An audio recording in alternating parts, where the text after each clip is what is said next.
Well guys, generally, the smaller the PC, the more expensive it is. So those ITX SFF gaming PCs with like RTX 4090s are generally super expensive. But today, we're gonna be building the cheapest SFF PC in the world. So cheap, matter of fact, that you're actually gonna be 3D printing or have someone 3D print your own case, and we are not gonna even have a GPU in the PC, but we are still gonna be able to play games. Well, welcome back to Mini PCs, and yes, it's gonna be a very unique build. Now, I kind of already told you the idea behind today's PC, but what sparked me to do this is we've checked out a lot of mini PCs on the channel lately, like the Ace Magic one, which have laptop APUs inside of them. They're basically mini laptop. But today we're building a proper desktop replacement, and we can do all of that thanks to the Ryzen 5 8500G, the newly released AMD CPU. Now, other reviewers didn't really love the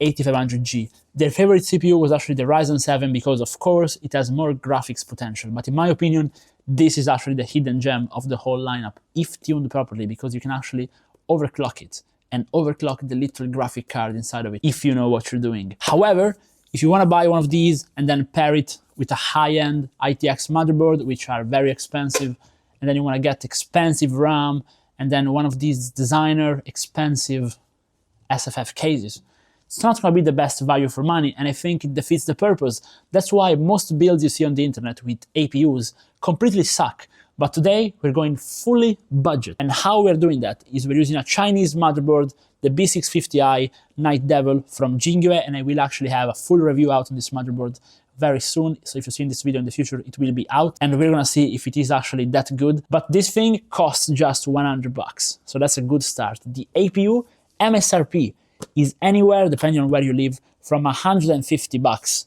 And now I actually managed to get this thing brand new for 115 euros. So you can get those things for cheap if you look hard enough. Now, if you're wondering how you can get a CPU for so cheap, it's pretty simple. Actually, when a new CPU launches, a lot of people buy it, but they buy wrong. So they buy a CPU that's not good for them. So this guy bought this thing thinking to use it like for gaming at like 2K, 4040p, which this thing cannot do. And then he was very disappointed, so he sold it to me. So I'm very happy to buy it off of him for a decent discount. But anyways, we are then using some crucial RAM, not in such a high speed. Now, RAM is very important with these APUs, so follow me with this. The APU doesn't have integrated memory. It uses system memory as memory. So fast RAM is actually going to be key. Ideally, you want to buy 6000 megahertz RAM. And ideally, I'd say you also want to buy a little bit more than usual. So you can still get away in 2024 with 16 gigabytes of RAM.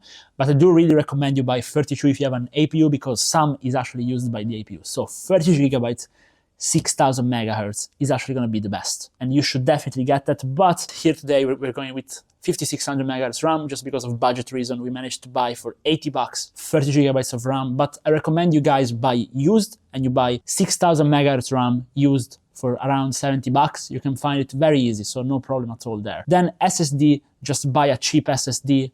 Just a 1 terabyte drive for 30 bucks used is plenty fine, but this board actually supports Gen 4 high-speed drives as well, so you can actually go ahead and buy a high-end drive if you need the space, but in my opinion, you can save your money there. Then for the cooler, yes, you can buy a cooler, but I'm very good with undervolting and overclocking, so I don't need to. I'm using the stock one, and I will show you guys how you can avoid to spend money on a cooler when you don't need one. You just need to know what to do in the BIOS. And then the start of the show. So this is the Modcase Evo. It is literally a 3D printed case, and I have done a full review about this thing. How much does it cost? 25 euros. You just buy the blueprint and print it.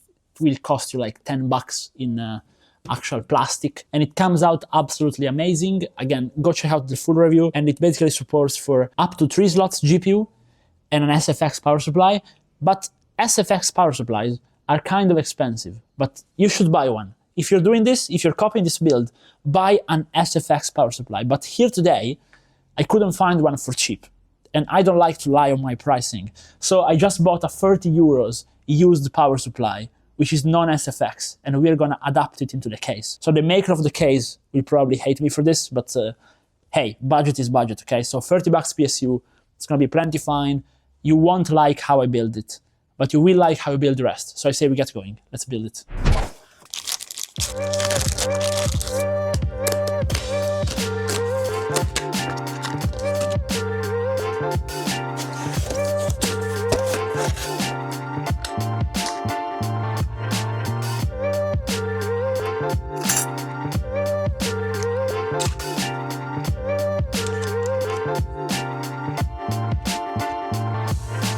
Wow guys, we have a double-sided heatsink. This is actually very good for cooling.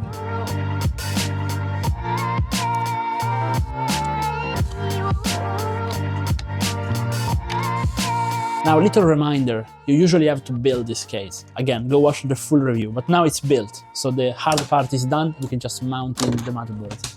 Now, we can slot the motherboard in, and these standoffs are basically printed into the case, which is actually good because they're plastic and they're not gonna hurt your motherboard. Works like a charm. Okay, so I know you guys, some of you are gonna say, yeah, but it's plastic. Is it stable? Well, let me show you. I'd say stable. So now, since we didn't get the front USB, these are the only cables we're gonna need. Maybe don't get them in like multicolor if you want a slick aesthetic, but yeah. Okay, so power supply mounting time. Now, technically you're supposed to like screw it here and then relocate the power button to the back with an SFX power supplies and all those very good things, which I respect. However, today, here's how we're gonna mount it, okay? Toolless mount, okay? I am showing it to you live, first time anyone has ever done this, okay? So I take my power supply, I drop it in, okay? Now look at the skill. I just lock it under the case. And now you're probably saying, yes, but wouldn't that just fall away? No, it wouldn't. Okay, so power supply in, exhaust from the front, outtake from the top. Now some cable management. The cables are obviously too long for this build. Okay, so with everything built up, again, you want to lock this one outside. Ideally, you would have an extension here. Then we're just going to cable manage the extra SATA cables and all the PCI cabling. As you can see, we're using a very advanced cable manage technique called stuffing all the cables in the corner. And now the PC is fully finished. Let's close it up. And now let's test it. Okay, so first boot. Do you think we will get a signal? Be fully transparent. Aha!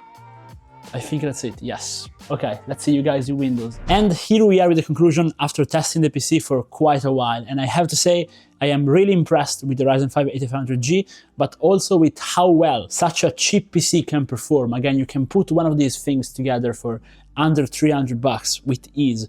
If you actually really pay attention to your spending, even less. So first off, I say we get the gaming benchmarks and the synthetic benchmarks out of the way. So first off, I tested a Firestrike just with the stock settings, and as you can see, everything was running cool and quiet and with good performance even at stock. The only thing we did in the initial run was having the XMP enabled. With the same configuration, we ran a CPU-Z score, and as you can see, it goes pretty fast, both in single thread and multi-thread. So the CPU performance is definitely there. It is just a tiny bit slower than a Ryzen 5 7600. And here's the crazy part. This CPU is actually faster than an old Ryzen 9 5950X with 16 cores. In single thread, this CPU is faster. It means it can handle a higher end graphic card than the Ryzen 9 would have. You can actually pair this CPU with an RTX 4070 Super or an RTX 3090 with ease and play even 4K or 1080p 360Hz gaming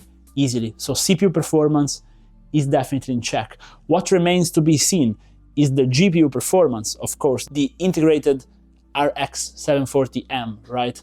So we went ahead and tested some gaming, but before we did that, we actually did a full custom tuning on the CPU and on the iGPU. Everything is actually pretty easy to tune, even with this Jginyue motherboard. The motherboard, again, I will send you to the full review for that, but it has all the options that an Asus Gigabyte or MSI board would have, even though it's very cheap. So not only was the XMP stable with ease, but we also could do a curve optimizer on the CPU and a curve optimizer on the GPU, which is the key part. So with that done, with Windows optimized, we went ahead and tested a few games. So we tested first off the competitive multiplayer titles, which I think is what you should be playing with a PC like this. And in Apex Legends, we actually reached 90 FPS pretty easily on average, with everything on minimum competitive settings.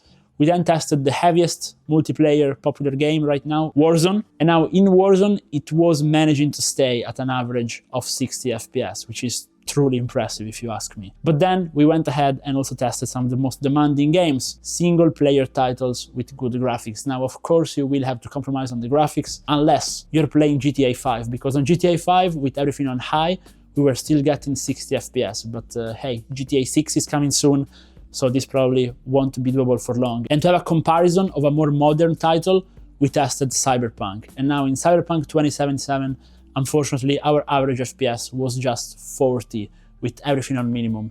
It's still very playable. It's better than the performance you get on console. You can still use the FSR to have the upscaling, but it's not the best. And the same goes for Assassin's Creed Mirage, which we tested, and even there, just a little bit over 30 FPS, 35 on average is what I got. Unfortunately, or fortunately, because it's actually not that bad. And this is it for the gaming benchmarks. By the way, consider dropping a like and subscribing to the channel if you're enjoying the video this far. I make a lot of these videos giving out a bit of a weirder perspective on things and building things in a bit of a different way. Speaking of which, with the conclusions, I definitely don't recommend you use an ATX PSU in your Modcase Evo if you do go with this case, but you can do it. Actually, that's pretty funny, but I will put the footage of the inside. You can still mount a dedicated graphic card, even with an ATX power supply mounted in that very weird way, like we have right now. So you could actually put like a true fan card, like a 4060 in there easily, and have a very strong gaming machine while saving money on the SFX PSU. But I do recommend you just buy an SFX PSU. To be honest, I think it's money well spent. But the case overall is great. It gets my full recommendation like it did originally in the review, but now after doing a full build with it, even better. The power supply, of course, was fine. The focus of today's video is the motherboard and CPU combo, so pairing one of these Chinese boards with an APU. And I would say 100% recommended. These APUs are actually very good if bought for the right price, which in my opinion is a bit less than list price. So I wouldn't really go on Amazon and pay MSRP for them, but if you can buy them for a little bit cheaper, they're definitely worth it. The motherboard is 100% worth it at that price, around $100, and you can actually go even higher and use it with a Ryzen 7 7800X3D with a 4090 in a small ITX build. Yes, this is my recommendation. It might seem odd, but I was very well impressed. So do let me know down below if you would have changed anything in this build aside from the power supply, if you like it, if you can see this being used as a travel PC, and consider checking out some of my other videos if you're interested. And I will also have a full guide on how to undervolt this CPU as I usually do on the channel. See you in the next one, guys. Bye.